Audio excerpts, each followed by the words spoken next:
chaos, oppression, despotism. Do you feel like you know that? Well, our beloved France is living proof of why despotism will never work out. I was tired of that years ago. Are you too? While people in France are working day and night and are still only earning the bare minimum, Louis XIV is living in prosperity. But we have the solution. On this island, we will establish a proper state, which, with your help, could grow to be as safe and as strong as France is now.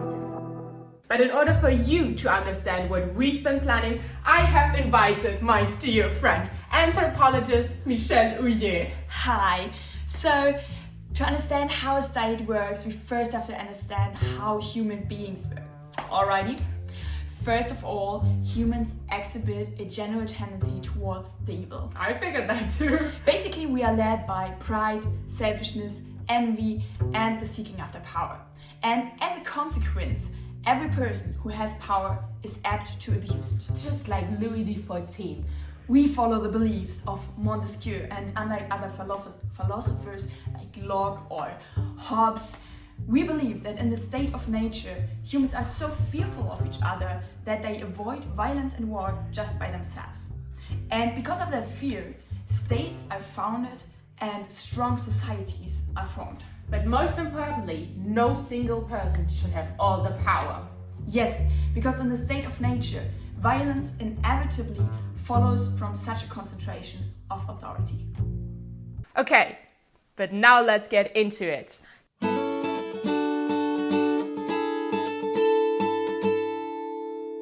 You may ask yourself, how will the state be founded?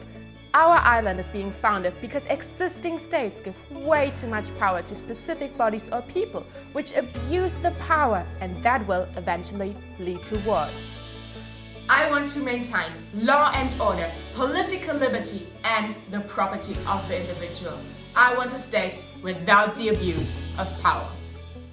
To achieve that, we most importantly need a separation of the powers. Like Montesquieu defines, we will distinguish the power into legislative, judiciary,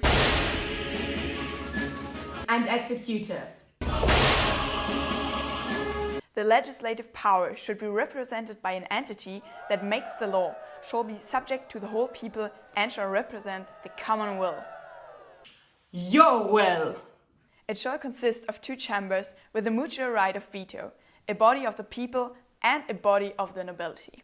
Just like it's stated in the English Constitution. And as we all know, in comparison to France, England has been doing so much better over the last decades. So much better! There shall further be a person or a body that enforces the law, namely the executive power. This will be me, as the crown, as the head of state, with my ministers. They will convene the two chambers and have a veto right over the legislature. Still, they don't have legislative power, but they are able to check the legislation to keep the balance of power. Also, to make sure the judiciary doesn't get too much power, the executive body is inviolable in their person. Still, they may be legally prosecuted. And for those prosecutions, we need judges. Right, that's the judiciary, which has to be an independent power as well. We will establish a system of courts. Oh yes, we will.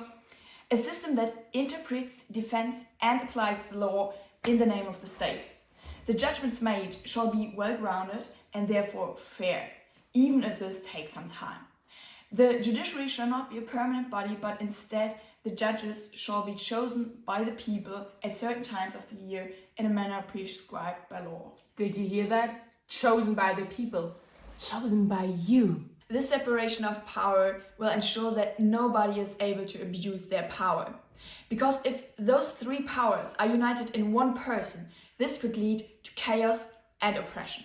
Just like in France. Even the combination of two powers in one hand will lead to oppression and tyranny.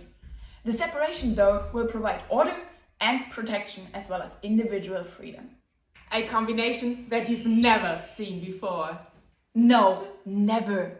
What happens if there's no separation of power should be obvious by now. Worst case that could happen, and has happened in France.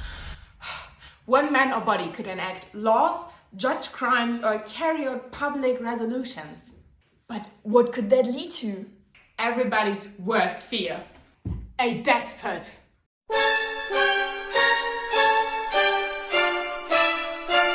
A despot is someone who directs everything by their own will and caprice. For example, Louis XIV. And if the judiciary wasn't independent from other powers, freedom couldn't exist. The judge would have unrestricted power over the people, and also this could conclude the power of an oppressor. What does all this mean for you, the future citizen of our island? Well, most importantly, you will have political freedom. What we're doing here is democracy at its core. I love democracy. And that is perfectly suitable for the 50,000 of you who will have the opportunity to live here. Well, for a bigger society, some kind of monarchy could be better if we are following Montesquieu. Okay, yeah, but that doesn't matter now. Okay, next reason to take part in this journey: you will never be oppressed. You also have to obey the law to make everything work, and as well you would have to pay taxes. I mean, obviously, but way less than you're doing right now in France. I mean, we are way more efficient and we won't waste any of your money. And also, you have the right to influence the judiciary power, to demand your rights. And everyone has the right to individual power. So now, sign up on this website, call this number, or just write an email to save your spot, as they will be gone fast. And if you're not convinced yet, you're either Louis XIV or you're making the biggest mistake of your life. Period.